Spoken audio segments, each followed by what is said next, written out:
Meron tayong session ulit ngayon and magpapatattoo sa akin tong pinsan ko. Siya yung client ko today. Shoutout sa'yo, Dayan.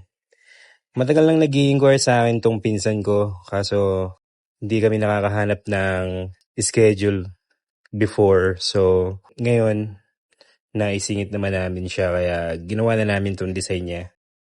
Dalawa tong pinalagay niya actually, pero sa video na to, isa lang muna yung papakita ko kasi masyadong mahaba yung magiging duration ng video kung i-include ko na rin yung isa. Pero itong design na ginagawa namin, yung unang ginawa namin is itong cross na black and gray and meron siyang dalawang red na flower doon sa likod niya. Hindi ko na nga na-research kung anong flower yon, no? Ano ba sa tingin nyo uri ng flower to?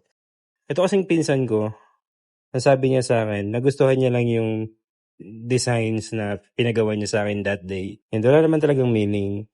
Though I prefer na yung ginagawa nating tattoo is merong meaning, no? Wala rin naman kaso sa akin kung nagustuhan niyo lang yung design at gusto niyo lang din ipatato. Walang problema doon. I support you all the way kung ano man ang gusto nyong ipatato as long as maganda siyang tignan. Dito niya pinalagay pala yan sa may ibabaw lang ng pulso. Natatuan na rin natin before itong pinsan ko, no?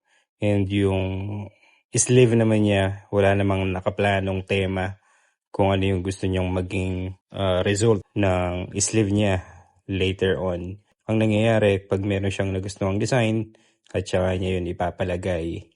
And plano niya rin naman punuin itong braso. May mga spaces pa rin yung braso niya na gusto niya rin palagyan sa atin in the future. But for this video, itong isang design lang muna yung may papakita ko. Sa susunod ko na ulit i-upload yung isang video na floral design din naman at dito rin sa same arm nakalagay. At abangan nyo na lang kung ano ang magiging itsura nung isa pang tattoo. But for now, ito yung naging resulta ng black and gray na cross with 2 flowers doon sa likod niya.